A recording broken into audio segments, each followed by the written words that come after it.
আসসালামু আলাইকুম ওয়া রাহমাতুল্লাহি ওয়া বারাকাতুহু। কেমন আছেন সবাই? আলহামদুলিল্লাহ। ভারতের জ্বালায় তো বাংলাদেশের মানুষ অতিষ্ঠ হয়ে গেল, ঠিক কি না? কথা কয় না, মিথ্যা বললাম?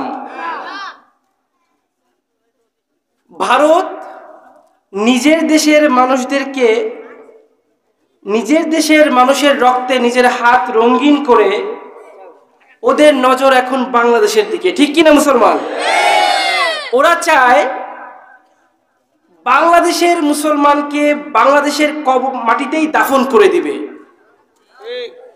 আজ এই বরিশালের জমিন থেকে আমি হুঙ্কার ছেড়ে জানাচ্ছি, এই দেশের মানুষকে যদি এই দেশের জমিনেই দাফন করতে আসো, কবর দিতে আসো, তবে আমরা কবরে যাওয়ার আগে তোমাদের চিতায় আগুন ধরায় দেব।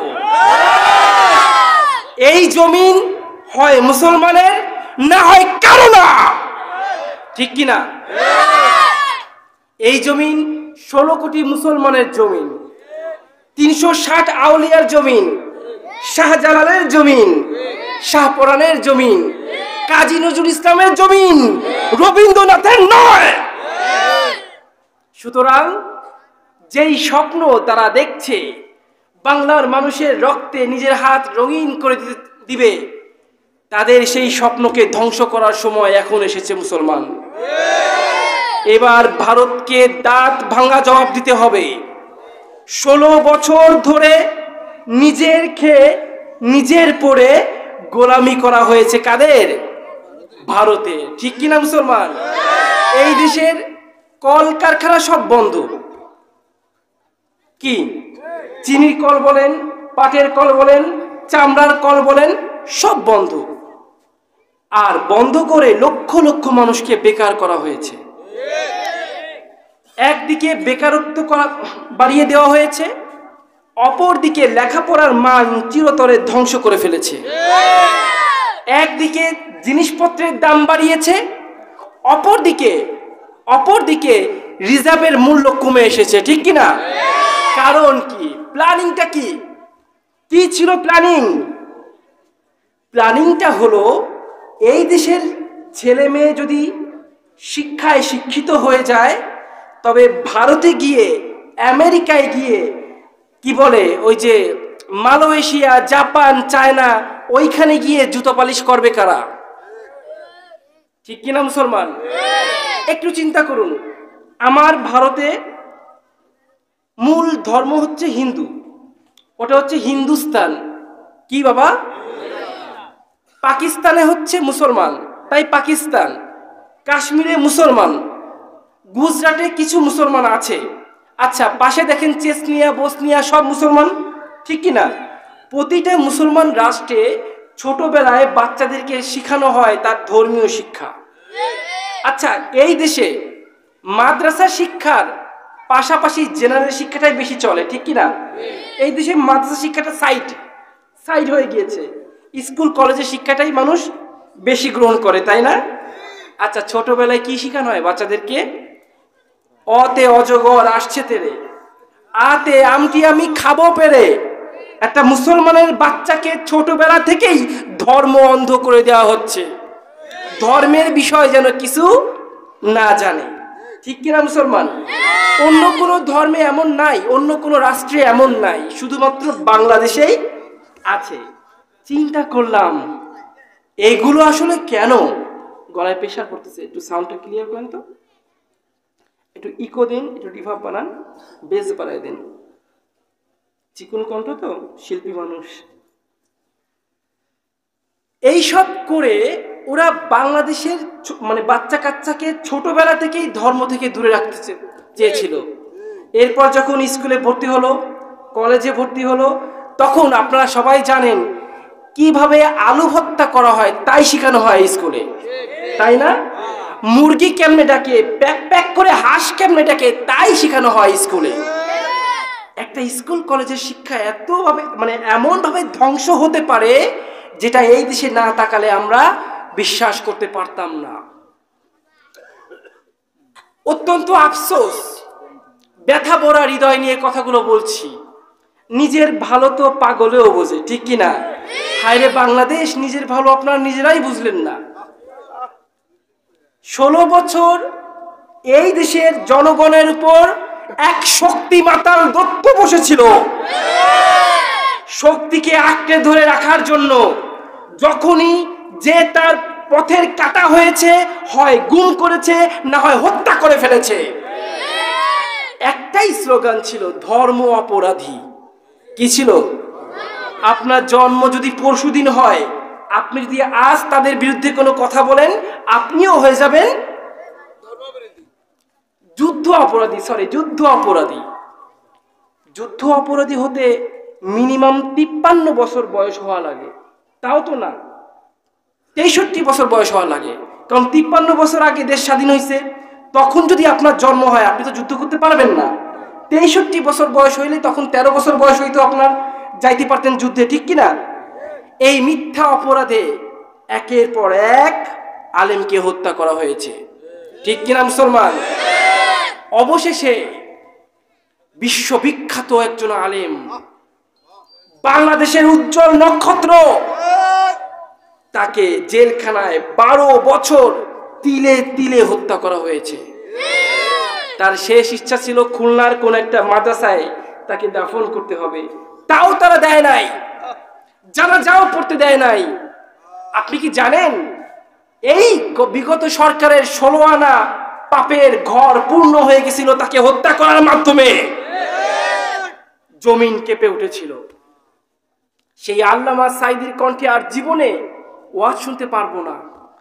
অনেক আশা করেছিলাম, হয়তো তিনি বয়স্ক হয়ে গিয়েছেন, হয়তো ওয়াজ করতে পারবেন না, কিন্তু মঞ্চে এসে বসে থাকতে পারবেন, আমরা এক পলক তাকে দেখব।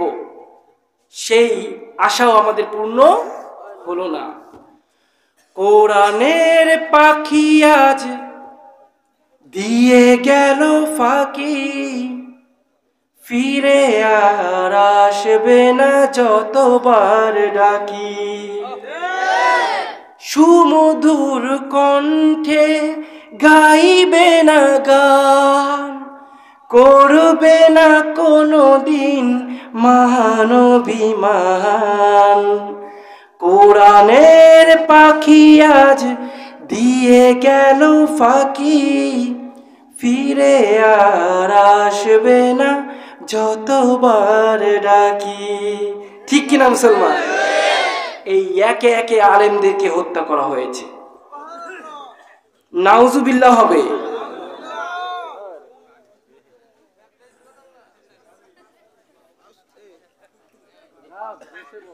আজকে এই সুন্দর রজনীতে আমি কিছু কথা বলবো। আমি জিহাদি বক্তা, আমাকে আনার জন্য কমিটির কলিজা থাকতে হবে।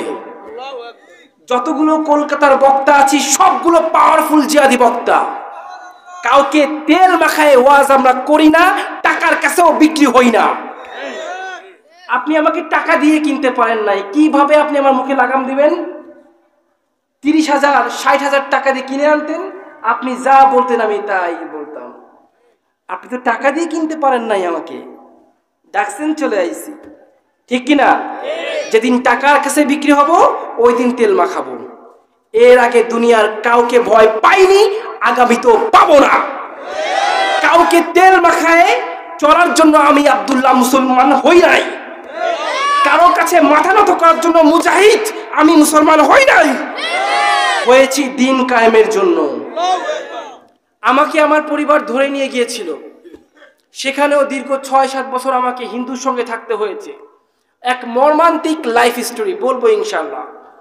তো কুফুরি বান মেরে আমাকে ধীরে ধীরে হিন্দুই করে ফেলানো হয়েছিল, কিন্তু ইমানের প্রদীপটা বিন্দু বিন্দু জ্বলছিল। নামাজ নাই, কালাম নাই, পুজোও করি না, নামাজও পড়ি না। দীর্ঘদিন ওরা আমাকে প্রায় আধা পাগল বানিয়ে হিন্দু ধর্মে ফিরিয়ে নিয়ে গিয়েছিল, কিন্তু তবুও আবার সুবহানাল্লাহ কয় কিনা?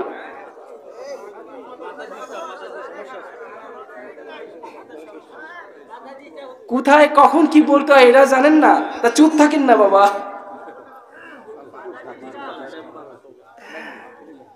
তো যখন নাকি আমাকে বাসায় ফিরায় নেওয়া হলো, ধীরে ধীরে আমাকে গান বাজনার সাথে যুক্ত করানো হলো। আমি কিছুদিন আগে নাচ গান করে বেড়াতাম। এক রাত্রে আল্লাহ স্বপ্ন দেখালেন, তুমি কি মুসলমান এই কারণে হয়েছো? তারপরে আল্লাহ নিজে আদেশ, মানে নিজের স্বপ্নের মাধ্যমে আমাকে দেখালেন আমি মাহফিল করতেছি। তারপর থেকে মাহফিল করে বেড়াচ্ছি। মাহফিল আমার ব্যবসা না, এটা আমার মনের কষ্ট। আমি কেন ইসলাম গ্রহণ করে এখনো টিকে আছি, আর মুসলমান কেন ইসলামের দিকে ফিরে আসে না, এই কম্পারিজন করার জন্য আমি আপনাদের সামনে এসেছি। থাকবেন তো শেষ পর্যন্ত? যেহেতু কলকাতার বক্তারা কিন্তু সুর দিয়ে ওয়াজ করে না, আপনি চায়না থেকে বক্তা মানে দাওয়াত দিবেন, সে কি আপনার ভাষায় ওয়াজ করবে নাকি তার ভাষায় ওয়াজ করবে? আপনি বুঝলে বোঝেন, না বুঝলে নাই, ঠিক কিনা? ঠিক সেভাবেই আমরা যারা ভারতের বক্তা, সুট্টু ওখানে চলে না, কাটা কাটা কথা চলে। তাই শেষ পর্যন্ত এভাবেই কথা বলবো, শুনলে শুনবেন, না হলে দরজা খোলা আছে চলে যাবেন। ঠিক আছে ইনশাল্লাহ? সুর দিব ইনশাল্লাহ, সমস্যা নাই। আর আরেকটা বিষয় বলি, যেহেতু আমাকে কুফরি বান মারা হয়েছে, তাই আমার কথা বলতে কষ্ট হয়। একে তো দূর থেকে জার্নি করেছি, প্রায় প্রতিদিনই প্রোগ্রাম থাকে। তারপরে কি হলো, আমার মুখ থেকে ফেনা ওঠে, ওই যে কুফরি বানের কারণে মুখ থেকে গ্যাসলা ওঠে। তো যদি ভুল ত্রুটি হয়, ওলামায়ে কেরামের কাছে ক্ষমা চেয়ে নিচ্ছি। পানি দিয়ে স্টেজে দায়িত্বে কে আছে? স্টেজ কে ইয়ে করছে, মেনটেন করতেছে? আপনারা খালি সবাই, আমরা এলাম মেহমান।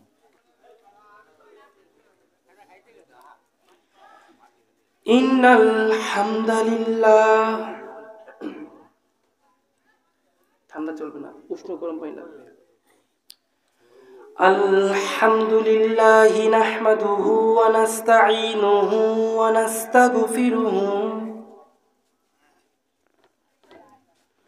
ওয়া নু'মিনু বিহি ওয়া নাতাওয়াক্কালু আলাইহি ওয়া নাউযু বিল্লাহি মিন শুরুরি আনফুসিনা ওয়া মিন সাইয়্যাতি আ'মালিনা। মান ইয়াহদিহিল্লাহু ফালা মুদিল্লা লাহু ওয়া মান ইউদ্লিলহু ফালা হাদিয়া লাহু। ওয়া নাশহাদু আল লা ইলাহা ইল্লাল্লাহ ওয়াহদাহু লা শারীকা লাহু ওয়া নাশহাদু আন্না সাইয়্যিদানা ওয়া মাওলানা মুহাম্মাদ সাল্লাল্লাহু তাআলা ওয়া আলা আলিহি ওয়া আসহাবিহি ওয়া বারাকা ওয়া সাল্লাম। আরসালাহু বিল হাক্কি বাশীরান ওয়া নাযীরা ওয়া দাঈয়ান ইলাল্লাহি বিইযনিহি ওয়া সিরাজাম মুনীরা। وقال الله تعالى في كلامه المجيد والفرقانه الحميد. أعوذ بالله من الشيطان الرجيم. بسم الله الرحمن الرحيم. পানি কোথায়?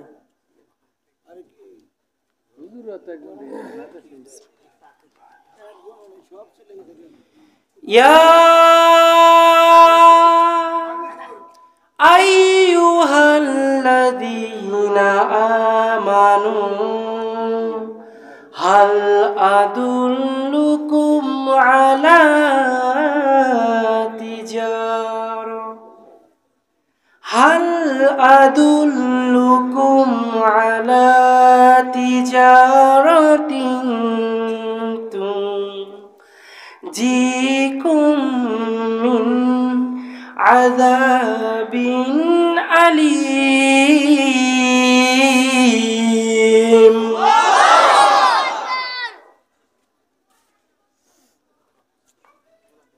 পানি কোথায় ভাই?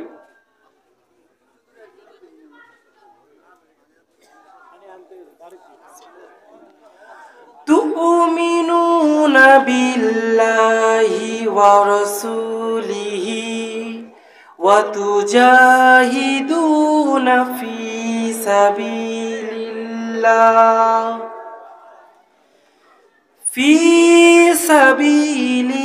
সাবিলিল্লাহ বিআমওয়ালিকুম ওয়া আনফুসিকুম যালিকুম খায়রুল লাকুম ইন কুনতুম তা'লামুন।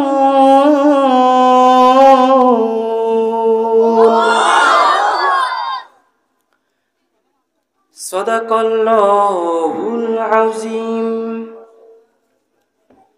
ওয়া সাদাকা রাসূলুহুন নাবিয়্যুল কারীম ওয়া নাহনু আলা যালিকা লামিনাশ শাহিদিন ওয়াশ শাকিরিন ওয়ালহামদুলিল্লাহি রাব্বিল আলামিন। ইন্নাল্লাহা ওয়া মালাইকাতাহু ইউসাল্লুনা আলান নাবী ইয়া আইয়ুহাল্লাযীনা আমানু সাল্লু আলাইহি ওয়া সাল্লিমু তাসলিমা। আল্লাহুম্মা একসাথে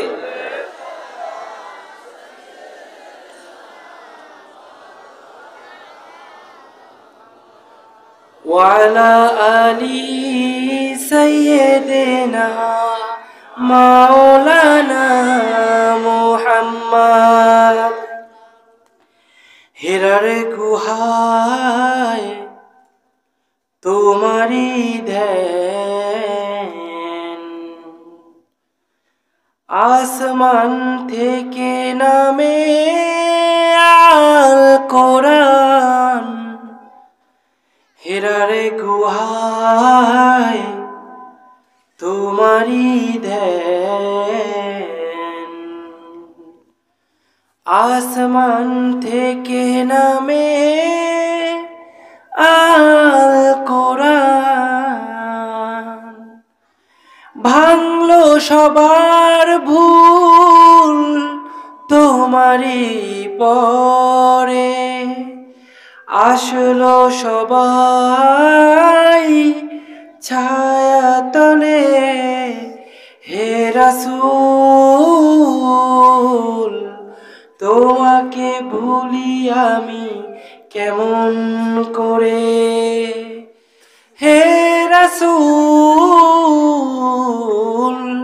তোমাকে ভুলি আমি কেমন করে। আল্লাহুম্মা সাল্লি আলা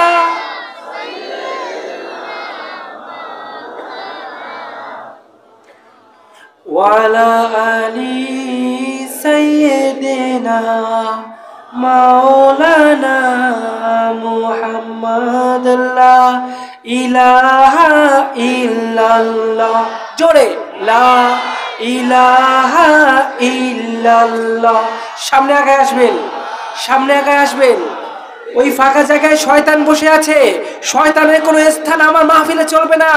সামনে চলে আসুন।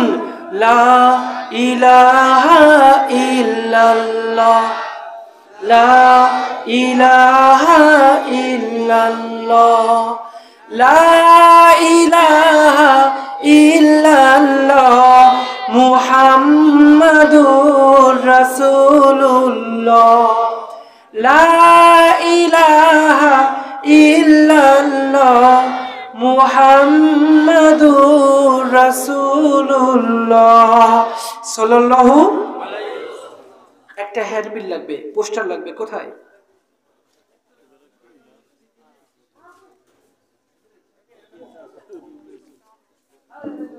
এটা কি প্রথম মাহফিল হচ্ছে এখানে? তাহলে ম্যানেজমেন্ট কে করতেছে মাহফিলের?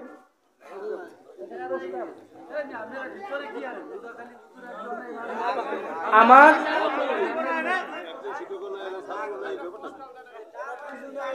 আচ্ছা ঠিক আছে, ঠিক আছে, সমস্যা ঠিক আছে। আলহামদুলিল্লাহ। জামিয়া ইসলামিয়া কওমিয়া মাদ্রাসা মিয়াজিবাড়ি বরজালিয়া হিজলা বরিশাল এর উদ্যোগে দুই দিন ব্যাপী বার্ষিক ওয়াজ ও দোয়া মাহফিল আজ 28 ডিসেম্বর 2024। আজকের মাহফিলের সম্মানিত মেহমান, প্রধান মেহমান আলহাজ হযরত মাওলানা আব্দুর রহিম সাহেব বড় হুজুর হরিনাথপুর। আল্লাহ তাকে কবুল করুন, আল্লাহ তার হায়াতকে বাড়িয়ে দিন, তার জন্য পুরো জাহানকে কবুল করে নিন। ওয়াজ করবেন বহু নির্যাতিত নওমুসলিম আব্দুল্লাহ আল মুজাহিদ, আমি নগণ্য বান্দা আর কি, মুফতি মোহাম্মদ রবিউল ইসলাম মুফাসসিরে কোরআন কালকিনি মাদারীপুর, মাওলানা আব্দুল বাতেন মিয়াজি মুহতামিম অত্র মাদ্রাসা। উনি কোথায়? হ্যাঁ, আচ্ছা আচ্ছা আচ্ছা। মুফতি মোহাম্মদুল্লাহ মাহমুদ মুহাদ্দিস আল আমিন মাদ্রাসা মাইজদি নোয়াখালী, মুফতি আবুল বাশার মুহাম্মদ ইউসুফ মুদাররিস বাবুস সালাম মাদ্রাসা টঙ্গী ঢাকা। আল্লাহ তাআলা সবাইকে কবুল করুন, সবার নেক হায়াত বাড়িয়ে দিন, পুরো পৃথিবীতে তাদের ইলমের নূরকে প্রকাশিত করে দিন। প্রধান অতিথি আলহাজ আব্দুল গাফফার তালুকদার, আহ্বায়ক হিজলা থানা বিএনপি। আল্লাহ তাকে কবুল করুন। তার সাথে কিছুক্ষণ কথা হয়েছে। তিনি এবং যিনি আজকের সম্মানিত সভাপতি সাহেব আছেন, উনি আজকে অনুমতি দিয়েছেন জিহাদি বয়ান করার। শুনবেন তো ইনশাআল্লাহ? শান্ত বয়ান চলবে নাকি জিহাদি বয়ান চলবে? সভাপতি নিজে বলেছেন কথা বলতে কোনো ভয় পাবেন না। আমি কি চুপ থাকবো? চুপ থাকা আমার কি ঠিক হবে? আচ্ছা, যখন পূর্বের মন্ত্রী এমপিরা ক্ষমতায় ছিল তখনই আমাকে থামাতে কেউ পারে নাই, আর এখন পারবে কিভাবে? বিশেষ অতিথি জনাব কাজী শফিকুল ইসলাম, জনাব মোহাম্মদ স্বপন সাহেব শ্রীপুর, জনাব মোহাম্মদ গিয়াসউদ্দিন মেলকার, জনাব মোহাম্মদ আমিনুল ইসলাম মুন্সি। প্রথম দিন সভাপতি করেছেন আলহাজ মোহাম্মদ খালেদ মিয়াজি। দ্বিতীয় দিনে সভাপতি আলহাজ মাওলানা ইয়াসিন মুন্সি। সার্বিক তত্ত্বাবধান করছেন জনাব আলতাফ হোসেন ফকির। মাহফিল পরিচালনা করছেন মুফতি মোহাম্মদ শহীদুল ইসলাম। সৌজন্যে মোহাম্মদ ওসমান মিয়াজি, মোহাম্মদ মিজানুর রহমান মিয়াজি, মোহাম্মদ মাহমুদ মিয়াজি। আল্লাহ তাআলা সবাইকে মাহফিলের ওসিলায় কবুল করে নিন। অত্র মাদ্রাসায় 2025 সাল থেকে শিক্ষাবর্ষে সকল বিভাগে ভর্তি চলছে। আপনারা কি আপনাদের সন্তানকে ভর্তি করাবেন? আল্লাহ, অবশ্যই করাবেন।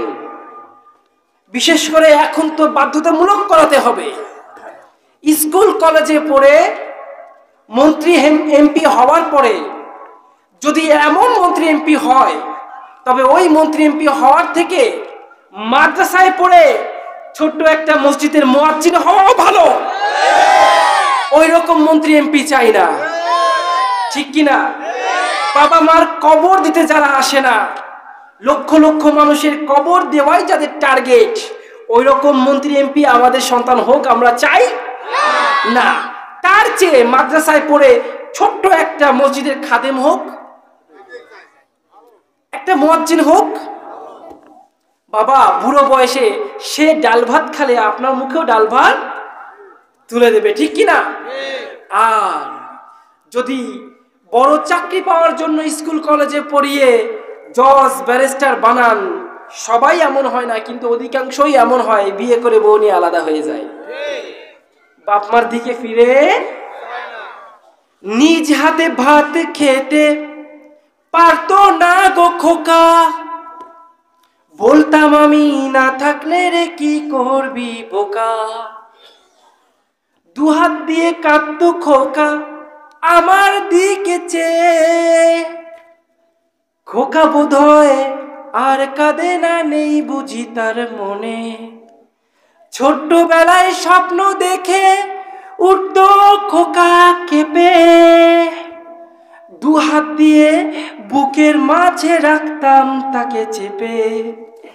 দুহাত আজও খোঁজে তাকে, ভুলে যায় একদম, আমার ঠিকানা যে আজ বৃদ্ধাশ্রম, ঠিক কিনা?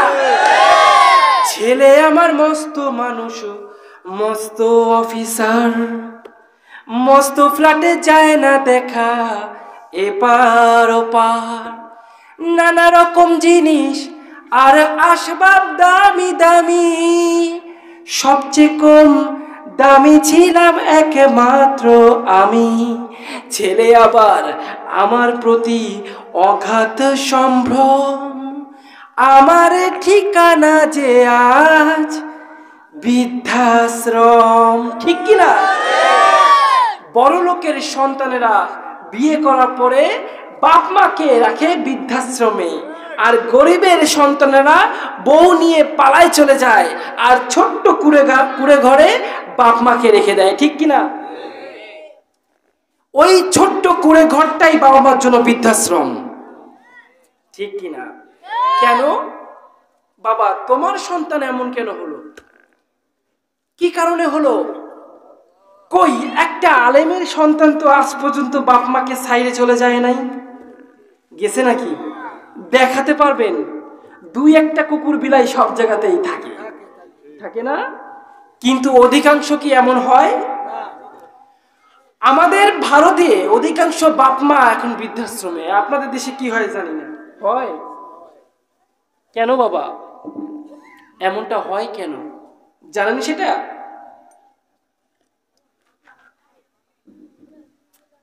ভাইরা আমার, আপনাদের সামনে একটা কোরআন থেকে তেলাওয়াত করেছি ছোট্ট একটা আয়াত। এই আয়াতের মধ্যে পরিষ্কার ভাবে আল্লাহ তাআলা বলছেন, ও আমার বান্দা, জাহান্নামের কঠিন আগুন থেকে যদি বাঁচতে চাও, তোমাদেরকে একটা ব্যবসার কথা বলবো।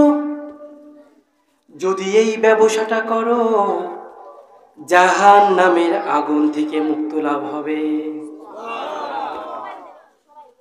ও আমার বান্দারা, তোমরা যারা বিশ্বাস করো আমি আছি, যাদের অন্তরে আমার জন্য স্থান আছে, যারা ঈমান এনেছো, তাদেরকে উদ্দেশ্য করে বলছি, তোমাদেরকে এমন একটা ব্যবসার কথা বলবো কি, যেই ব্যবসাটি করলে জাহান্নামের আগুন তোমাকে স্পর্শ করতে পারবে না। বলবো নাকি এমন একটা ব্যবসার কথা? বলবো? আমার আল্লাহ বলছেন, তার মানে আমি নিশ্চয়ই বলবো। বলা যে আমার দায়িত্ব। আমি চাই না আমার প্রিয় বন্ধুর কোনো একটা উম্মত জাহান্নামে যেয়ে পড়ুক। সুবহানাল্লাহ কইলেন না? আমি চাই না আমার বন্ধুর কোনো একটা উম্মত সে যত বড়ই গুনাহগার হোক না কেন সে জাহান্নামে পড়ুক, আমি চাই না। আর আমার নবীও চান না তার কোনো একটা উম্মত কোথায় যায়? জাহান্নামে যায়। ভাইরা আমার, আল্লাহ তাআলা বলছেন, ইয়া আইয়ুহাল্লাযীনা আমানু, হে ঈমানদারগণ। হিন্দুদেরকে বললেন নাকি কথাগুলো? তাহলে মনে হয় খ্রিস্টানদেরকে বলছে। কাদেরকে বলছে? ঈমানদার কারা? মুসলমানরা। আচ্ছা, এই মুসলমানদেরকে আবার লক্ষ্য করে আল্লাহ তাআলা বলছেন অন্য একটা আয়াতে, ইয়া আইয়ুহাল্লাযীনা আমানু ইত্তাকুল্লাহ হাক্কা তুকাতিহি, হে ঈমানদারগণ আমাকে ভয় করো, তেমন ভয় করো যেমনটা ভয় করা দরকার। এখানেও কাদেরকে বলল? ঈমানদারদেরকে। কাদেরকে বলল? মানে যারা মুসলমান তাদেরকে। কিন্তু এইবার পরের আয়াতে দেখেন কি বলে আল্লাহ তাআলা। পরের আয়াতে মুসলমানদেরকে লক্ষ্য করে বলছেন, ওয়ালা তামুতুন্না ইল্লা ওয়া আনতুম মুসলিমুন।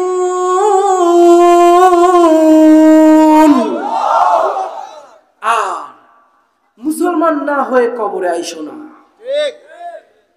তাহলে এখানে তো হিন্দুদেরকে বললো না, বললো কাদেরকে? যারা ঈমান আনছে তাদেরকেই বলছে না? তার মানে বুঝতে হবে ঈমান আনলেই শুধু মুসলমান হওয়া যায় যদি যাইতো তাহলে তো আল্লাহ তাআলা আবার মুসলমান হওয়ার কথা বলতো না, বলতো একটা ওয়ার্নিং, একটা হুমকি দিয়ে দিছে, খবরদার মুসলমান না হয়ে কবরে। তার মানে কবরে যেতে হলে কি করতে হবে বাবা? মুসলমান হতে হবে। আওয়াজ নাই আপনাদের? জমে গেছেন? যুবক আছেন কয়জন? হাত তোলেন তো।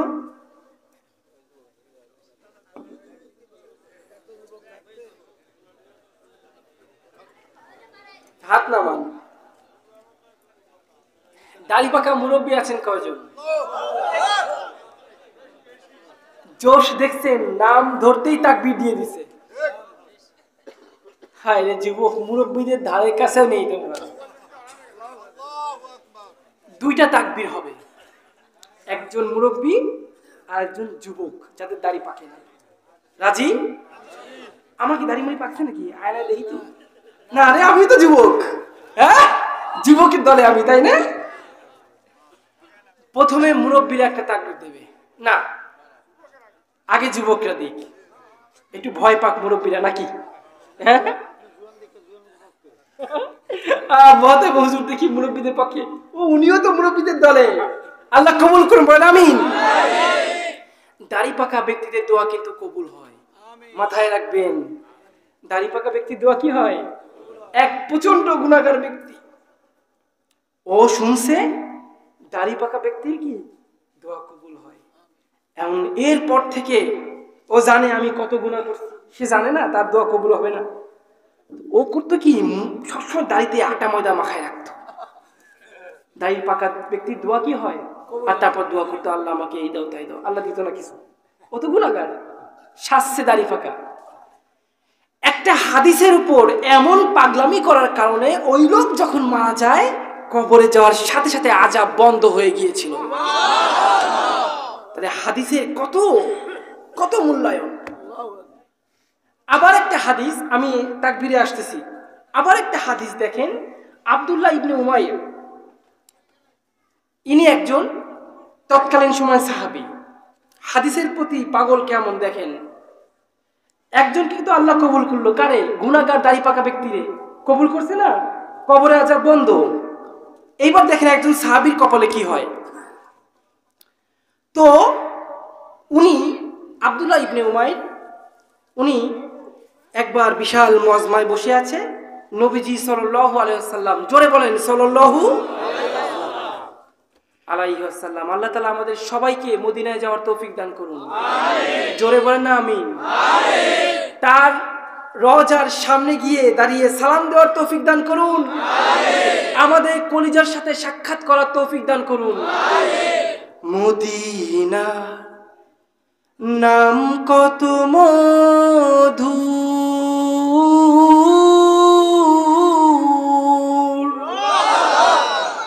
মদিনা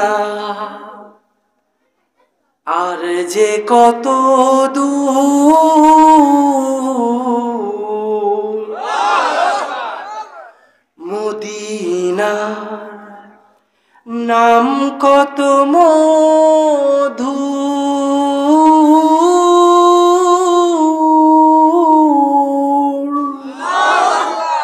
মদিনা আর যে কত দূর,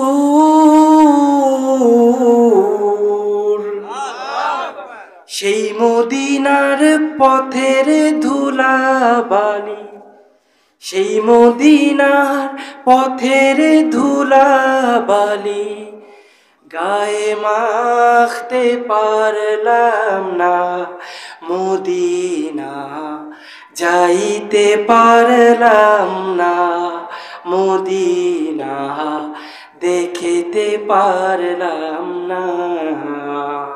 আল্লাহ আমাদের সবাইকে কবুল করুন, আল্লাহ আমাদের সবাইকে রওজার সামনে গিয়ে সালাম জানানোর তৌফিক দান করুন। আমি অসহায় তাই এত দূরে রই, আমি অসহায় তাই এত দূরে রই, শুধু সালাম জানাই যাইতে পারলাম না, মদিনা দেখিতে পারলাম না। আল্লাহু আকবার।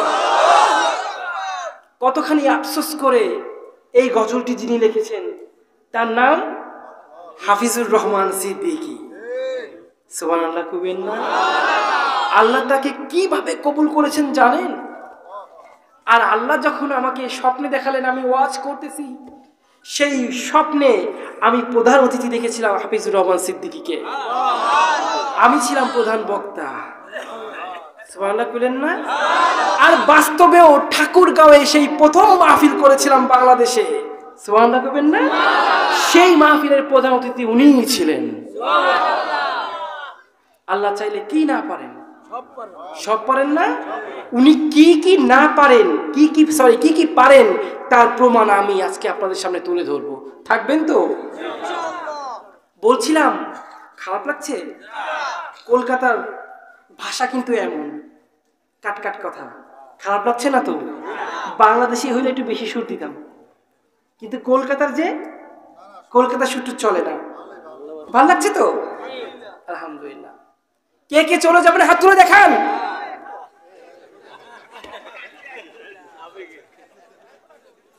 আলহামদুলিল্লাহ। শেষ পর্যন্ত থাকবেন তো? আমি আমার লাইফ হিস্ট্রি ঢুকবো, তার আগে ভূমিকায় কিছু কথা বলে নি। হ্যাঁ, তো আব্দুল্লাহ ইবনে উমাইর ওই মজমায় বসেছিল। রাসূল পাক সাল্লাল্লাহু আলাইহি ওয়াসাল্লাম বললেন যে আল্লাহর কাছে সবথেকে প্রিয় নাম হচ্ছে আব্দুর রহমান আর আব্দুল্লাহ। এই আব্দুল্লাহ ইবনে উমাইর ঘরে চলে গেলেন, দৌড়বারে চলে গেলেন, চলে গিয়ে নিজের নাম রাখলেন আব্দুল্লাহ, নিজের বাবার নাম রাখলেন আব্দুল্লাহ, নিজের দুইটা ছেলের নাম রাখলেন আব্দুল্লাহ। যতগুলো পুরুষ ছিল সবার নাম রাখছে কি? আব্দুল্লাহ। দেখছেন হাদিসের উপর কতখানি আমল করছে। কিন্তু এই আব্দুল্লাহ ইবনে উমাইর যখন মারা গেল, নবীজি সাল্লাল্লাহু আলাইহি ওয়াসাল্লাম তখনও একটা মজমায় বসেছিলেন, সাহাবীদেরকে নিয়ে কথা বলছিলেন একটা মসজিদে। সেখানে হযরত ওমর রাদিয়াল্লাহু তাআলা আনহু ছিলেন। সুবহানাল্লাহ। এমন সময় ওই আব্দুল্লাহ ইবনে উমাইর দেখেন রাদিয়াল্লাহু তাআলা আনহু একবারও বলছি না কেন, এটা এখন টের পাবেন। তার ছেলে এসে বলল, ইয়া রাসূলুল্লাহ, আমার বাবা মারা গিয়েছেন, কিন্তু দুইটা শেষ ইচ্ছা পূরণ করার কথা বলেছেন। আপনাকে রিকোয়েস্ট করেছেন তার শেষ দুইটা ইচ্ছা আপনি পূরণ করুন। ইয়া রাসূলুল্লাহ, বড় আশা নিয়ে আপনার কাছে এসেছি। রাসূল বললেন, বলো কি ইচ্ছা? প্রথম ইচ্ছা, আপনার গায়ের জুব্বাটা দিবেন, এই জুব্বাটা পরে তাকে দাফন করা হবে। আমার কলিজার টুকরা রাসূল পাক সাল্লাল্লাহু আলাইহি ওয়াসাল্লাম অত্যন্ত ব্যথা যন্ত্রণা, যেই আঘাত আব্দুল্লাহ ইবনে উমাইর দিয়েছে সেই আঘাত সহ্য করেও উঠে দাঁড়ালেন এবং নিজের জামাটা খুলে সন্তানের হাতে দিয়ে দিলেন। নতুন আরেকটা পাঞ্জাবি তিনি পরলেন, পরে আবার বসলেন। ওই সন্তান হাতে ওই পাঞ্জাবি নিয়ে দ্বিতীয় ইচ্ছার কথা বলল। কি দ্বিতীয় ইচ্ছা? রাসূল প্রশ্ন করলেন, দ্বিতীয় ইচ্ছা কি? ভাইরা আমার, ওই ছেলেটা বলল, ইয়া রাসূলুল্লাহ, আমার বাবার শেষ ইচ্ছা হলো আপনি নিজেই জানাজার নামাজে তার জন্য দোয়া করবেন। নবীজি শেষ ইচ্ছা পূরণ করার জন্য দাঁড়িয়ে উঠলেন, উঠে দাঁড়ালেন।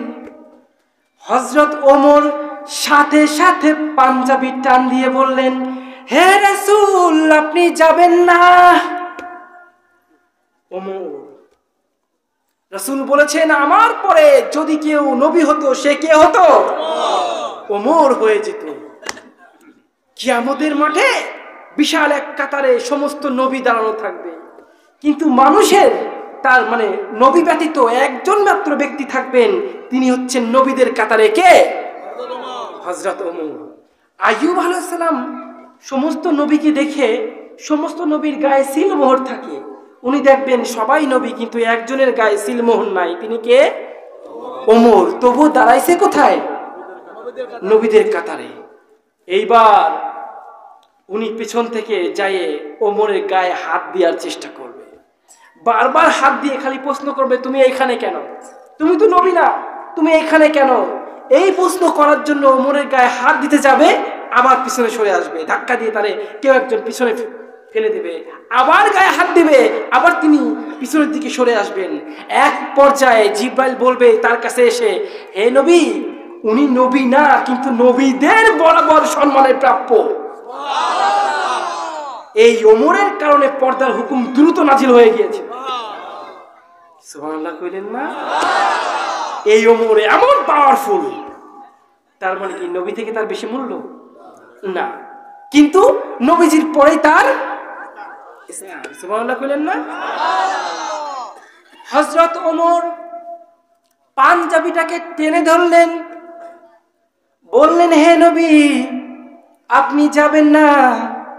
এই আব্দুল্লাহ ইবনে উমাইর উহুদের ময়দানে যখন যুদ্ধে যাচ্ছিল 300 সেনা নিয়ে পিছন দিক থেকে পালায়ে চলে আসছিল। হে নবী, সেদিন যুদ্ধে এমন করুণ পরিণতি হয়েছিল, আপনি বাচ্চাদের মতো কান্নাকাটি করেছিলেন, হাউমাউ করে কান্নাকাটি করেছিলেন ওই আব্দুল্লাহ ইবনে উমাইরের কারণে। ওর মতো মুনাফিকের জানাজায় আপনি যাবেন না রে নবী। আমার নবী বলে, আল্লাহ তাআলার পক্ষ থেকে এখনো তো হুকুম আসে নাই, আমি যাব না কেন? আমি তো রহমাতুল্লিল আলামিন। আরো জোরে বলেন, রহমাতাল্লিল আলামিন। ইমামুল আউয়ালিন ওয়াল আখিরিন, বহরে সাদকা রহমাতাল্লিল আলামিন। সাইয়্যিদুল কাওনাইনে খাতমুল মুরসালিন, আখিরা বুদে ফখরুল আউয়ালিন।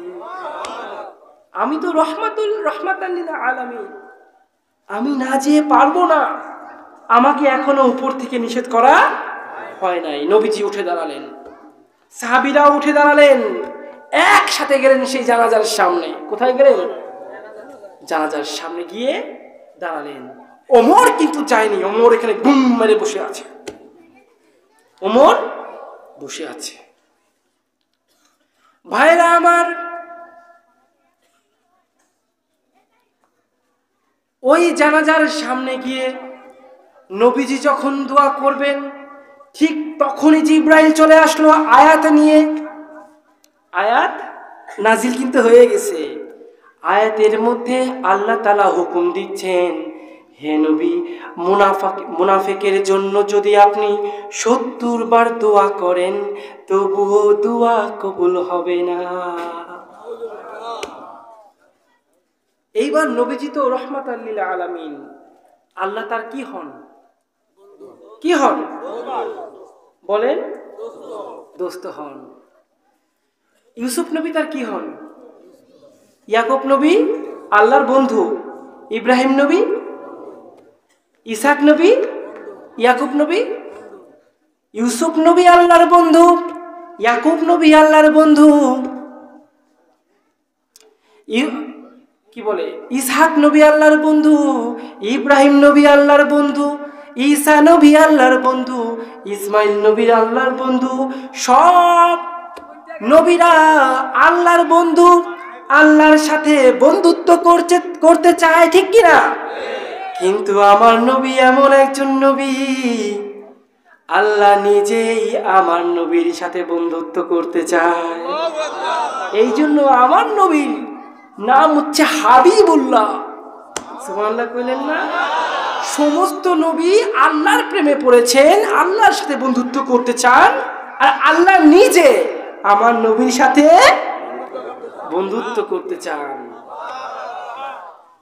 সেই নবীকে আল্লাহ তাআলা জানাই দিয়েছেন, হে নবী, যদি আপনি 70 বার দোয়া করেন তবু সেই দোয়া কবুল হবে। মুনাফিকের জন্য কোনো দোয়া কবুল হবে? হবে না। এইবার নবীজি বন্ধুর কাছে আবদার জানায়, জিবরাইলে বলল, ঠিক আছে আমি 71 বার দোয়া করব। 70 বার তো কবুল হবে না, তাহলে কি হবে? 71 বার, মানে আর একবার বেশি দোয়া করব। নবীজির মায়া মোহাব্বত দেখেছেন কি? মুনাফিক, তারপরও সে যে জাহান্নামে যাবে চায় না আমার নবী। ভাইরা আমার, নবীজি যখন দোয়া শুরু করবে তখন আয়াতের দ্বিতীয় অংশ নাজিল হয়ে গেল।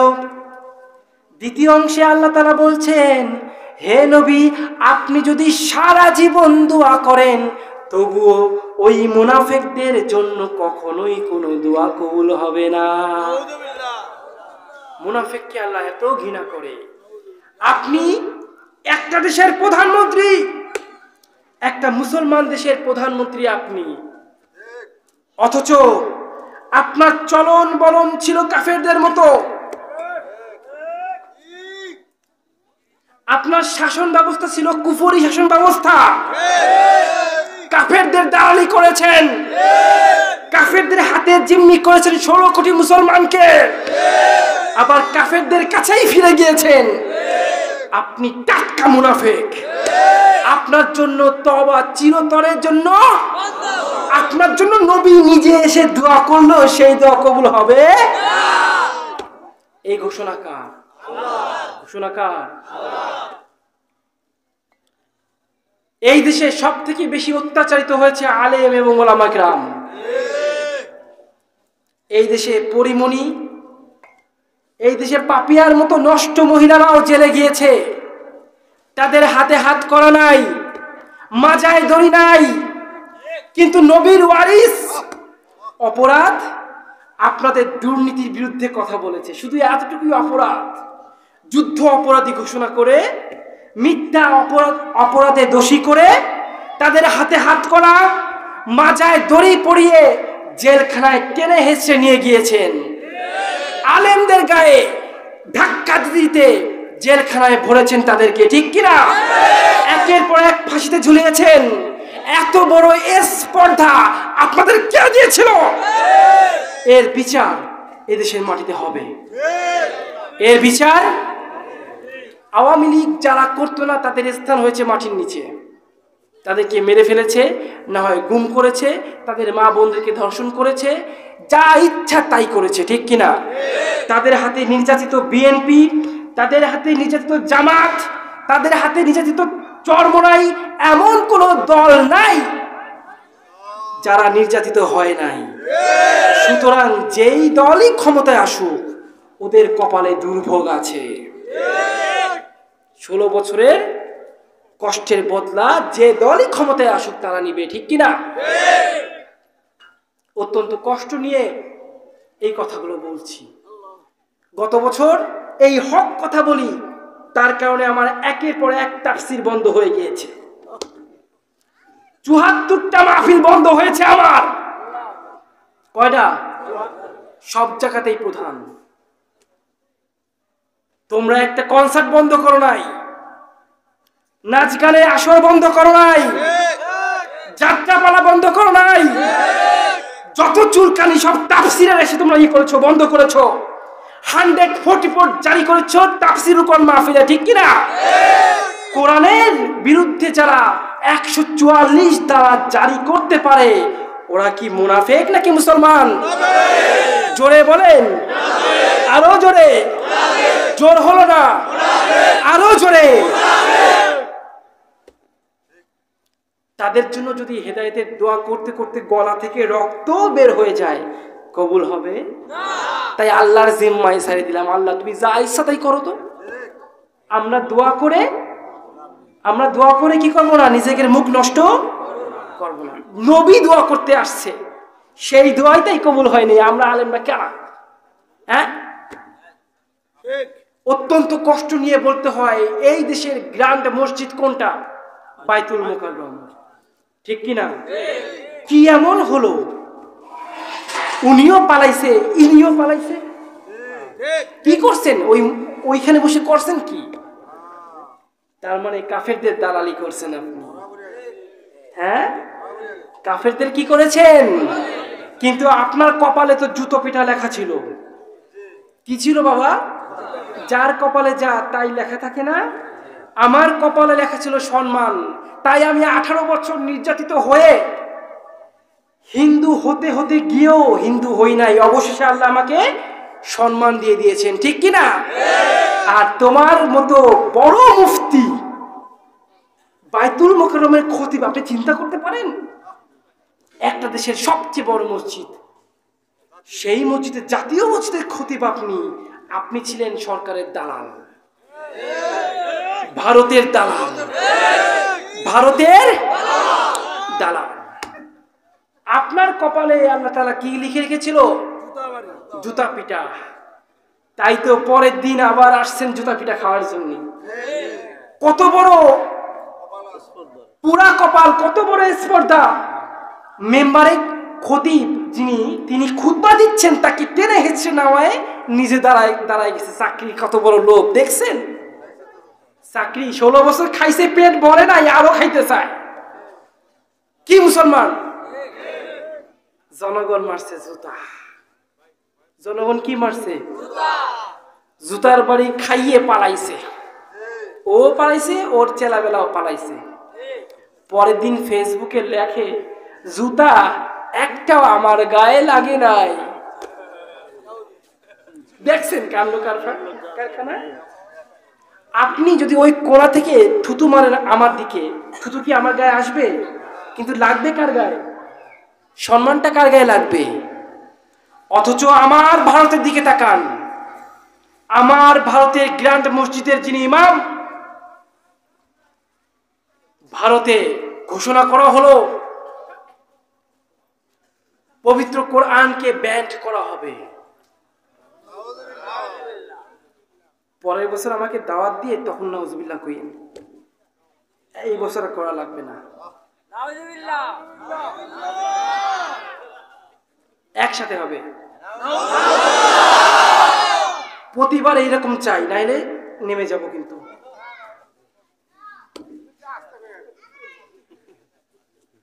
জোরে বলতে হবে। কেমন? কি হলো? এবার তিনি মেম্বারে উঠছেন। ইন্ডিয়ার জাতীয় মসজিদ দিল্লি গ্র্যান্ড জামে মসজিদ, মেম্বারে উঠে বলছেন, এই ভারতকে মুসলমানরা সাজিয়েছে, এই ভারতের স্থায়িত্ব মুসলমানদের। দারুল উলুম দেওবন্দ কাদের? কাশ্মীর কাদের? গুজরাট কাদের? আসাম কাদের? পশ্চিমবঙ্গ কাদের? 38টা দেশের প্রতিটা জায়গাতেই মুসলমান আছে না নাই? সুন্দর যা কিছু আছে সবকিছু মুসলমানরাই তৈরি করেছে। আজমির কাদের? তাজমহল কাদের? শাহ মাকতুমের যে দ্বিতীয় মাজার সেটা কাদের? তিতুমিরের কেল্লা কাদের? সুন্দর সুদর্শন যা কিছু সবকিছুই মুসলমানরা নিজ হাতে তিল তিল করে এই ভারতকে সাজিয়েছে। সেই ভারতের 30 কোটি মুসলমানের কলিজার টুকরা, 30 কোটি মুসলমানের রূহ পবিত্র কোরআনকে ব্যান্ড করে দেওয়ার ঘোষণা উঠেছে। তিনি বলছেন আমি শুধুমাত্র দিল্লির মসজিদের ইমাম নই, আমি গোটা ভারতের মুসলমানদের ইমাম। আমি এখান থেকে পরিষ্কার ঘোষণা করছি যে জজ এই রায় ঘোষণা করবে যে আজ থেকে ভারতে কোরআনকে ব্যান্ড করে দেওয়া হলো, আমি নিজে তাকে পায়ের নিচে পিষে ধরে তার জিহ্বাটা টেনে হিচড়ে ছিঁড়ে ফেলাবো। লিল্লাহে তাকবীর, লিল্লাহে তাকবীর। ইসলামের শত্রুরা হুঁশিয়ার, সাবধান। আল কোরআনের অপমান সইবে না মুসলমান, আল কোরআনের অপমান সইবে না রে মুসলমান। লিল্লাহে তাকবীর। এই হচ্ছে হক্কানি আলেমদের বুকের পাটা। এটা কি? হক্কানি আলেমদের বুকের পাটা। আপনার কপালে জুতো পিটা লেখা ছিল বলে আপনি জুতো পিটা খাইছেন। উনার কপালে সম্মান ছিল, ঈমান ছিল, উনার তাকওয়া ছিল, বিধায় উনার মুখ থেকে বারুদের মতো কথা আল্লাহ তাআলা বের করেছেন, ঠিক কি না? আমার এই যে আমি ছোট মানুষ, যদি আমি মুরগির মতো কলিজা নিয়ে ঘুরে বেড়াতাম তাহলে ওপেন এইভাবে কথা বলতে পারতাম না। আমার কলিজাটা বাঘের বাচ্চার মতো কলিজা। আমি আমার লাইফ স্টোরিতে এখন ঢুকবো, আমার জীবন কাহিনী এখন শুরু করতে যাচ্ছি। জীবন কাহিনী শুরু করতে গেলে একটা আয়াতের তাফসীর করতে হবে, যে আয়াতটা আমি আপনাদের সামনে তেলাওয়াত করেছিলাম। আল্লাহ তাআলা বলছেন, তুমি কি জাহান্নামের আগুন থেকে মুক্তি পেতে চাও? ঠিক এইরকম একটা আগুনকে আমি ভয় পেয়েছিলাম, সেই আগুনের হাত থেকে মুক্তি পাওয়ার জন্যই আজ মুসলমান হয়েছি। একদিকে তাফসীর চলবে, একদিকে আমার জীবন কাহিনীও। এই আয়াতটাই হচ্ছে আমার জীবনের তাফসীর। বলেন সুবহানাল্লাহ। 1 নম্বরে আল্লাহ তাআলা বলছেন, হে মানুষ, হে ঈমানদারগণ, তুমি যদি জাহান্নামের কঠিন আযাব থেকে মুক্তি পেতে চাও তাহলে তোমাদেরকে এমন একটা ব্যবসার কথা বলে দেব, যেই ব্যবসাটি করলে ওই কঠিন লেলিহান আগুন থেকে মুক্তি পাবে। এমন একটা ব্যবসার কথা বলবো।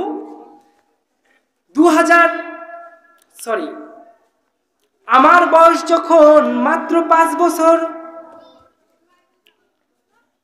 আমার মা আমার চোখের সামনে পুড়ে মারা গিয়েছে।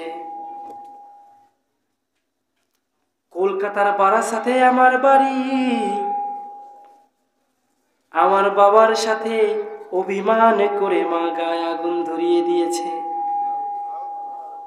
নাউজুবিল্লাহ কবে না? আমার বাবা আমার মাকে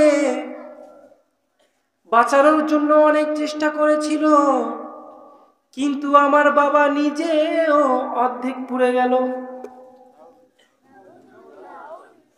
তখন ওই পরিবারের সদস্য সংখ্যা ছিল আমরা 4 জন। আমার চাচা চাচি তখন বাংলাদেশে ছিল। ভাইরা আমার, স্বামী যত খারাপ হোক না কেন, তুমি তো একজন মা, ঠিক কিনা? তোমার তো ছোট ছোট দুটো বাচ্চা আছে। স্বামী যদি কোনো কিছু বকা দিয়ে থাকে, তার কারণে তোমার মরতে হবে কেন? এখন তো বর্তমানে এটা একটা ফ্যাশন হয়ে গেছে। স্বামী রাগ করছে, স্বামী একটু বকা দিছে, অমনি ডিভোর্স দিয়ে দেয়। দেয় কিনা বলেন? স্বামী একটু বকা দিছে, অমনি গায়ে আগুন ধরিয়ে দেয়। এইরকম অভিমানী মেয়েরা এরকম পাগলামি করে, ঠিক কিনা বলেন? আল্লাহ, খারাপ লাগছে? খারাপ লাগছে? মুরব্বী কারা আছেন? একটা তাকবীর হবে এবার। না, যুবকরা আগে দেবে। লিল্লাহে তাকবীর। বেশি জোরে হয় নাই? জোরে হইছে? এইবার আমার বাবারা, কাশি হবে না? জোরে কাশি দিন, কাশি দিন স্টেজ কেঁপে উঠবে। লিল্লাহে তাকবীর। আল্লাহু আকবার। যুবকরা হার মেনে গেল। হায় হায় রে যুবক। এবার দুই গ্রুপ একসাথে, লিল্লাহে তাকবীর, লিল্লাহে তাকবীর, লিল্লাহে তাকবীর। ঘুম আসে না গেছে?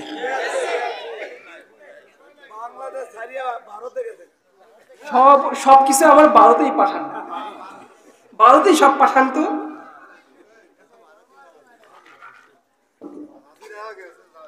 ওই সব পাঠান আমাকে দেশে।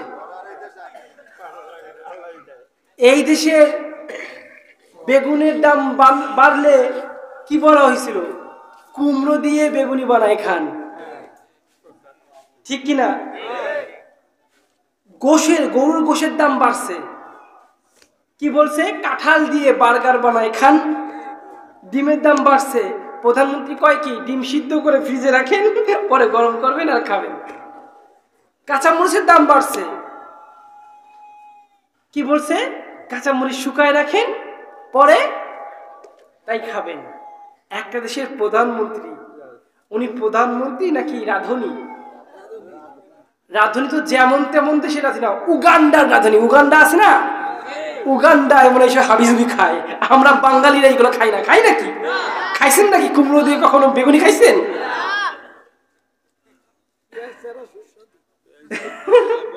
এগুলো ওনারা খায়। আল্লাহ এমন ভাবে কপালে অসম্মান লিখে দিয়েছিল, যাওয়ার সময় খাবারটাও খাইতে পারে নাই। 16 কোটি মুসলমানকে ধোঁকা দেওয়ার এমন পরিণতি হবে আমরা কখনো বুঝতে পারছি? এটা স্পষ্ট আল্লাহ তাআলার আযাব। স্পষ্ট কার আযাব? আল্লাহর গজব। তা না হলে এমন প্ল্যানিং তারা করছিল 100 বছরেও নামানো সম্ভব ছিল না। আল্লাহ, এদেশের যুবকরা চাকরি পায় না, আর ভারতের 26 লক্ষ যুবককে চাকরি দিছে এরা। আমার ভারতে তোমাদেরকে নিয়ে কামলা খাটায়। তোমাকে নিয়ে কি খাটায়? কামলা খাটায়। কেন? ওই যে লেখাপড়ার মান যে ভালো না, শিখাইছে তো উল্টো পাল্টা জিনিস। হ্যাঁ, তা না হলে এই দেশে কি ইঞ্জিনিয়ার নাই? পদ্মা সেতু বানাইতে চীন থেকে লোক আনা লাগবে কেন? বাড়ি ঘর মিল কারখানা যা বানাবে সব বাইরের দেশ থেকে আর্কিটেকচার নিয়ে আসে। এই দেশে এরা কি গরু ঘাস কাটে? তার মানে এই দেশের সরকার জানে এরা কিছু পারে না। এদেরকে দিয়ে পদ্মা সেতু বানাইলে পদ্মা সেতু কি হবে? মস্কায় ভেঙে যাবে। তাহলে এরা যায় কই? বিভিন্ন দেশে যায়। বিভিন্ন দেশে গিয়ে কামলা খাটে। কি খাটে? মুসলমানদের উপর সুকৌশলে ভারত দিনের পর দিন এইভাবে নির্যাতন করছে। আমাদেরকে ডাইরেক্ট গুলি করে, আর আপনাদেরকে তো ডাইরেক্ট গুলি করতে পারে না, তিলে তিলে মারে, ঠিক কিনা? ওরা হাতে মারে, হাত দিয়ে মারে না। সীমান্তে ফেরানি নামে একটা মেয়েকে মাইরে ঝুলায় রাখে নাই? হ্যাঁ, তার বিচার কি আজও হয়েছে? সীমান্তে বাংলাদেশের সেনাবাহিনীকে মারে নাই? তার কি বিচার হয়েছে? হয় নাই। ওরা হাতে মারে, ওরা ভাতেও মারে। এই চালের দাম এত কেন? গরুর দাম এত কেন? গরু হচ্ছে ওদের ভগবান। ওরা চায় না বাঙালিরা গরু খাক, এই জন্য গরুর দাম বাড়ায় দেয়, তাতে গরিবরা যেন এক টুকরো গোশ খাইতে পারে আর বড় লোকরা যেন একটু কম কিনতে পারে। এখন যদি গরুর গোশের দাম 300 টাকা হয়, তবে যে ব্যক্তি কুলি আছে, যে ব্যক্তি ভিক্ষা করে খায়, ও তো কিনবে আনে। সবাই মিলে ওদের মারে ভক্ষণ করলো না কি? আর সবাই মিলে খাওয়ার থেকে বড় লোকরা খাক, এই জন্য দাম বাড়াই দিছে। কত কেজি এখন? 600 না 750। এই জন্য আমি মাহফিলে গিয়ে গরুর গোশ 1 পিস 2 পিস খাই, কারণ বাংলাদেশের মানুষ পায় না খাইতে, তাই আমি কম খাই। আমি কোথাও পেট ভরে খাবার খাই না। খাবো ইন্ডিয়ায় গিয়ে, এই দেশে এসে 2-1 টুকরো খাবো, কারণ গরিবের মুখে 2-1 টুকরো জোটে না। সুতরাং এইবার কিন্তু সময় এসেছে, ভারতকে জবাব দিতে হবে। 1 ইঞ্চি মাটি আমরা ভারতকে দেব না। 1 ইঞ্চি মাটি, ইঞ্চি ইঞ্চি মাটি সোনার চাইতে খাঁটি, নগদ রক্ত দিয়ে কেনা। কসম সেই খোদার, একটি কণাও তার কেড়ে নিতে কেউ পারবে না। রূপের তুলিতে আঁকা স্বপ্নের ছায়া ঢাকা সুজলা সুফলা পরিপাটি। লক্ষ শহীদ গাজী রেখেছে জীবন বাজি, করেছে স্বাধীন এই মাটি। ঠিক কিনা? একসাথে হবে। বাংলাদেশ আমার, বাংলাদেশ তোমার, বাংলাদেশ খোদার দান। ধন্য ধন্য আমি সবার চাইতে দামি বাংলা মাটির সন্তান। বাংলাদেশ আমার, বাংলাদেশ তোমার, বাংলাদেশ চিরমহান। সোনার জন্মভূমি তোমার জন্য আমি জীবন দিয়েছি কুরবান। আরো একবার মরব, প্রয়োজনে আরো একবার জীবন দেব, তবু এ দেশের 1 টুকরো জমিন ভারতের হাতে তুলে দেব না। এই দেশ হয় মুসলমানের, না হয় কারো না। এই দেশ হয় মুসলমানের, না হয়, জোরে হবে, না হয় খেলাফত, না হয় শাহাদাত। হয় খেলাফত, না হয়। কোথায় যেন বয়ান রাখছিলাম? আমার মা পুড়ে গেছে, গায়ে আগুন দিয়ে পুড়ে গেছে। বাবারা মাকে যখন ওই লাশটাকে কবরে নিয়ে যায়, আমরা 2 ভাই তখন মায়ের সাথে পিছনে পিছনে যাচ্ছি। একদিকে বাবাকে হাসপাতালে ভর্তি করলো, আর একদিকে মাকে ওই খাটিয়ায় করে কবরের দিকে নিয়ে যাওয়া হলো। আমরা 2 ভাই পেছনে পেছনে মায়ের দিকে ছুটছি। সাদা কাফন পরাইয়া খাটে মায়ের শোয়াইয়া, সাদা কাফন পরাইয়া খাটে মায়ের শোয়াইয়া। মায়েরে তোমরা কই যাইতাছো লইয়া ও গ্রামবাসী, একটু দাঁড়াও মায়েরে দেখি। জনম ভৈরা মায়েরে দেখি ও গ্রামবাসী, একটু দাঁড়াও মায়েরে দেখি। মারে কোথায় নিয়ে যাচ্ছে বাবা? কোথায় নিয়ে যাচ্ছে?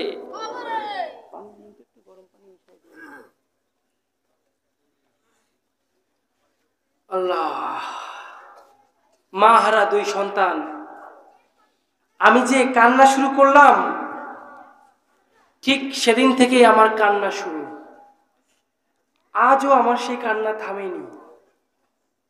মা হারা সন্তান যেভাবে তার মাকে খুঁজে বেড়ায়, আমিও আমার আল্লাহকে আজও খুঁজে বেড়াচ্ছি। চলতে ফিরতে উঠতে বসতে শুধু আল্লাহকেই খুঁজে বেড়াই। মনে হয় আল্লাহ আমার খুব কাছে, মনে হয় আল্লাহ নিজে আমাকে ধীরে ধীরে ধীরে উপরে তুলতেছে। তাই ওদের কুফরি বান শেষ পর্যন্ত আমার কাছে হার মেনে গিয়েছে। একটা বান মারলেই মানুষ মারা যায়, আমাকে ওরা 3টা বান মারছে। হ্যাঁ, আমি আধা পাগল হয়ে গিয়েছিলাম ছোটবেলায় ছাত্র অবস্থায়, এটা সত্য, কিন্তু তা সত্ত্বেও ইসলামকে ছাড়ি নাই। নামাজ পড়তে গেলে ভয় লাগে, ভয় লাগতো, এখনো লাগে, না জানি কে এসে আমাকে পিছন দিক থেকে একটা কোপ দেবে। আর তোমরা মুসলমান, তোমরা নামাজের কাছে যাও না। পাশের বাড়ির হিন্দু বাবাটা, সে খুব ভালো করে জানে ওই মাটির মূর্তির কোনো ক্ষমতা নাই, তবুও ওই মাটির মূর্তির সামনে দাঁড়িয়ে হাত জোর করে কাঁদে, কেঁদে কেঁদে বলে, ও ভগবান, আমি অসুস্থ, আমাকে সুস্থ করে দাও। আর তুমি মুসলমান, অসুস্থ হয়ে গেলে প্রথমে ছুটে যাওয়ার দরকার ছিল আল্লাহর দিকে, কিন্তু না, ছুটে যাও কার দিকে? ডাক্তারের দিকে।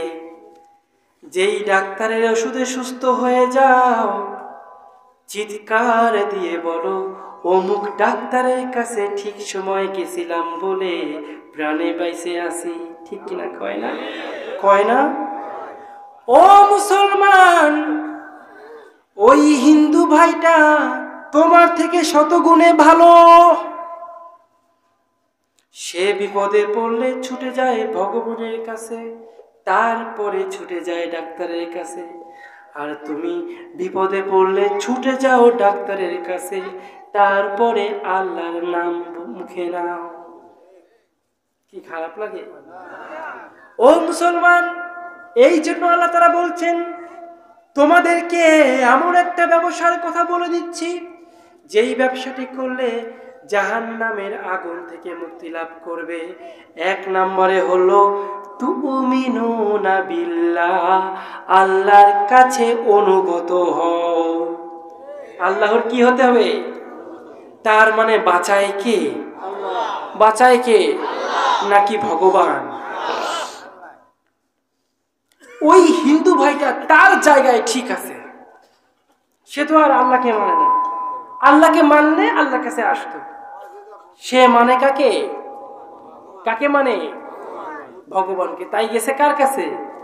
কিন্তু তুমি কি ভগবানকে মানো? তোমার তো একজন মহা ক্ষমতাশালী আল্লাহ আছেন, ঠিক কিনা? যিনি তোমাকে রোগ দিয়েছেন, তাহলে তার কাছে যাওয়া উচিত ছিল আগে।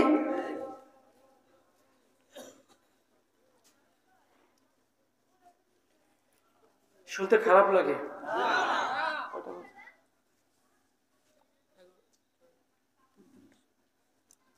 আর 10 মিনিটে বন শেষ করে দেবো, তাই চিঠি এসেছে না, চিঠি চলে আসছে, হয়তো বয়ান ভালো হচ্ছে না।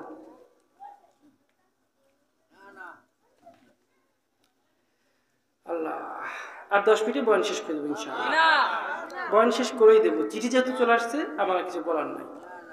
আমি বলছিলাম আমার জীবন কাহিনীও বলবো, তাফসিরও বলবো। আমি কিন্তু ধান্দাবাজ বক্তা না যে জীবন কাহিনী বলে টাকা নিয়ে যাব। আগে তাফসির, পরে কি? পরে কি? অনুগত হতে হবে কার দিকে? কার দিকে বাবা? আর যতটুকু জিহাদি বয়ান দিয়েছি, সভাপতি এবং প্রধান অতিথি দুজনই আমাকে বলেছেন, হুজুর কাউকে ভয় পাবেন না, যা আছে আসে মুখে বলবেন, সুতরাং আমাকে দোষ দিতে পারবেন না। ঠিক কিনা? আমি ভয় পাই? হ্যাঁ, আমার মরতে কোনো ভয় নাই। মরলে আমি কি? মরলে আমি কি?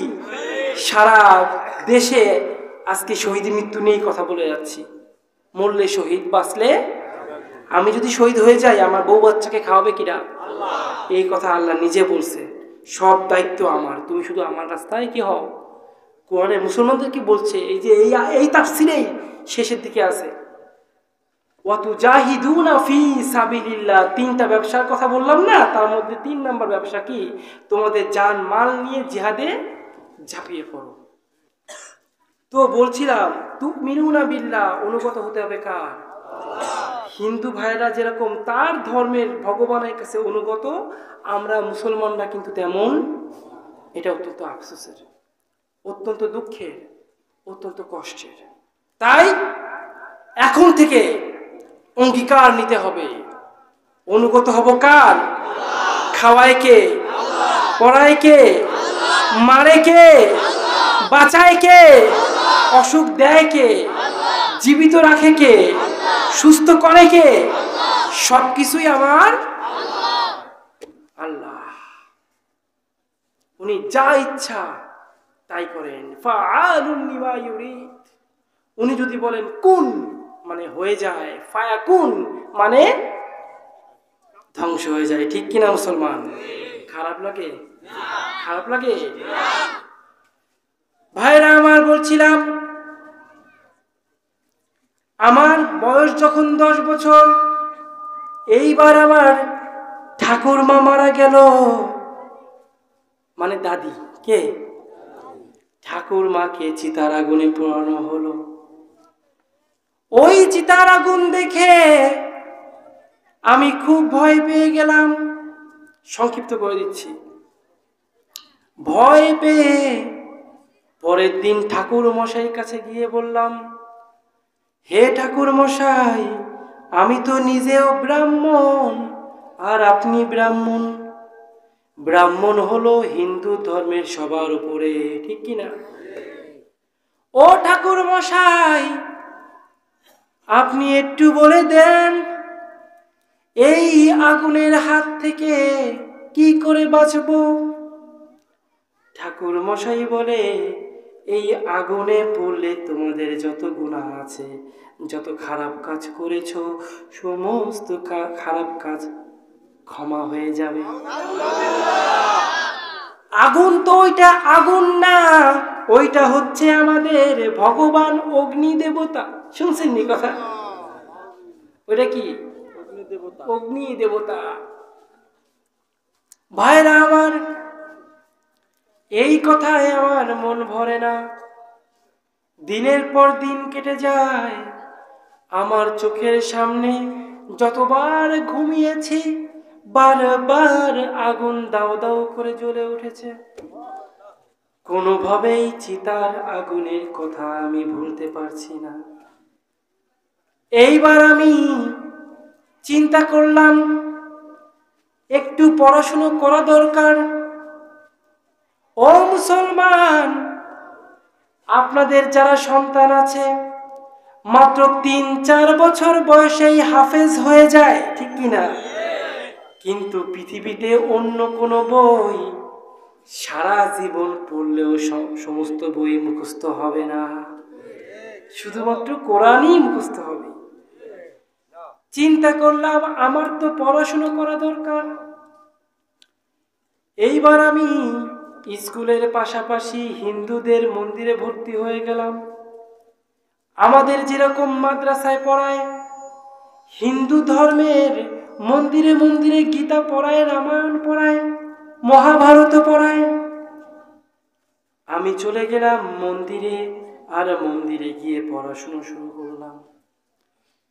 3-4 মাস পড়াশুনো করার পরে এইটা বুঝলাম, যেই ব্যক্তি এই ধর্মের বইগুলো লিখেছে ওই ব্যক্তি পৃথিবীর শ্রেষ্ঠ গাঞ্জাখোর ছিল। যত রকম নেশাদ্রব্য আছে, তামাক, গাঁজা, বিড়ি, আফিন, মদ, হুক্কা, ওয়াইন, ভোটকা, বাংলা, যত রকম নেশাদ্রব্য আছে ওই বেটারা সবগুলো এক জায়গায় মাখায় খাইছে। খাওয়ার পরে এমন মাতালের মতো মাতাল হইছে, ওই হালারা কি রেখছে এটা ওরা নিজেরাও জানে না। এই জন্য হিন্দু ধর্মের বইগুলো শুধুমাত্র ব্রাহ্মণরা পড়তে পারে, আর কেউ পড়ে, আর কেউ যদি পড়তো ওরা সাথে সাথে কি হইতো, মুসলমান হোক বা না হোক হিন্দু ধর্ম ছেড়ে দিত, পরে অন্য ধর্ম ঘাটাঘাটি করলে মুসলমান হইতো, ঠিক কিনা? আমি সিদ্ধান্ত নিলাম বাবা এবার আমি ধর্ম ছেড়ে দেব। ধর্ম পুস্তকে যদি উলঙ্গ উলঙ্গ মহিলাদের খারাপ খারাপ কাজের ছবি থাকে, ওটা কি ধর্মগ্রন্থ? হ্যাঁ, ওদের ধর্মগ্রন্থেই লেখা আছে ভগবান তার নিজের মেয়ের সাথে জিনা করেছে, তারপরে সন্তান হয়েছে, মা তার সন্তানকে বিয়ে করেছে। আর ও হাবি জাবি কত বাজে বাজে কথা, কত বাজে বাজে উলঙ্গ উলঙ্গ খারাপ কাজের ছবি দেওয়া। একটা ধর্মগ্রন্থ এমন হয় না, হয়? এই জন্যই তো আল্লাহ তাআলা বলছেন কোরআন যে ঐশী বাণী তাতে কোনো সন্দেহ নাই। সন্দেহ না থাকার প্রধান আরেকটা কারণটা কি বাবা জানো? এই কোরআনে কোনো অশ্লীলতা নাই, কোনো খারাপ কিছু নাই। ইউসুফ জুলেখার কাহিনী বর্ণনা করা আছে, ওইটা পড়ে আমি অবাক, সুবহানাল্লাহ। ইউসুফ জুলেখার কাহিনীতে কিন্তু এক পর্যায়ে ওই জুলেখা পাগল হয়ে যায়, প্রায় অর্ধ উলঙ্গ হয়ে যায়, ঠিক না? ইউসুফের সাথে খারাপ কাজ করার জন্য, ঠিক কিনা? তখন ইউসুফ দৌড় মারে শক্ত দরজার দিকে। আল্লাহ তাআলা এই কথাকে এমন ভদ্রভাবে বলছে, সুবহানাল্লাহ সুবহানাল্লাহ। আমরা যখন তাফসীর অথবা বাংলায় পড়ছি তখন উলঙ্গ হওয়ার কথাটা লেখা হয়েছে, কিন্তু কোরআনের আয়াত পড়ে দেখি আল্লাহ তাআলা এই কথাটা ইঙ্গিতে এমন করে বুঝাইছে, আল্লাহু আকবার। মানে উলঙ্গ হওয়ার এই কথাটা আল্লাহ তাআলা ডাইরেক্ট বলে নাই, বললে আমাদের সেন্সে উলঙ্গ একটা মহিলার কি চিন্তা চলে আসবে, আসবে না? কোরআন এত পবিত্র, এত পবিত্র, ওই সেন্সিটিভ জায়গাটাও আল্লাহ তাআলা এমন ভাবে ইশারায় বলে গেছে যেন আমাদের সেন্সে কোনো খারাপ ধারণা না। এই জন্যই কোরআন পবিত্র। সুবহানাল্লাহ কইবেন না? আমি যদি ওয়াজ করা শুরু করি আপনারা সারা রাতে উঠবেন না, দু একজন তো উঠবেই। 100 জনের মধ্যে 2-1 জন উঠলে কোনো সমস্যা? দেখতে হবে অধিকাংশ মানুষ আসে না গেছে। মাইক চলে না? থাক, আমি এখনই অফ করে দিব। না না, আমি অফ করে দিব, বয়ান শেষ, বয়ান শেষ। না না, বয়ান শেষ আমার, 41 বেজে গেছে, চিঠি আসছে, বয়ান শেষ। যতটুকু বলেছি, যা বলেছি, আল্লাহ তাআলা প্রথমে আমাকে তারপর সবাইকে তা কবুল করার তৌফিক দান করুন, আমল করার তৌফিক দান করুন, বলেন আমিন। আল্লাহ তাআলা কবুল করুন, বলেন আমিন। ওয়া আখিরি দাওয়ানা আনিল হামদুলিল্লাহি রাব্বিল আলামিন। না, চিঠি চলে আসছে যে, আপনার জনগণের দিক তাকাই তো আমাকে চিঠি দেন নাই। জনগণ উঠে গেলে না চিঠি দিতেন, জনগণ থাকতেছে না, আপনি চিঠি দেন। চিঠি যখন দিচ্ছেন তাহলে আমার মানসিকতা নষ্ট করে দিচ্ছেন না। আমি এখনো 2 ঘন্টা বয়ান করলে একজন উঠবে না, চিঠি যখন দিয়ে দিচ্ছেন বয়ান শেষ, আর চলবে না। আমি বললাম না, এবার হুজুর দোয়াটা করে দেন। আপনি আমাকে বান মারছে, আমি কোথাও দোয়া করে? হ্যাঁ, বান মারছে তো ওই জন্য দোয়া করি। কাহিনী তো আচ্ছা ঠিক আছে, বড় হুজুরের জায়গায় আপনি পূরণ করুন। আসেন, লালটা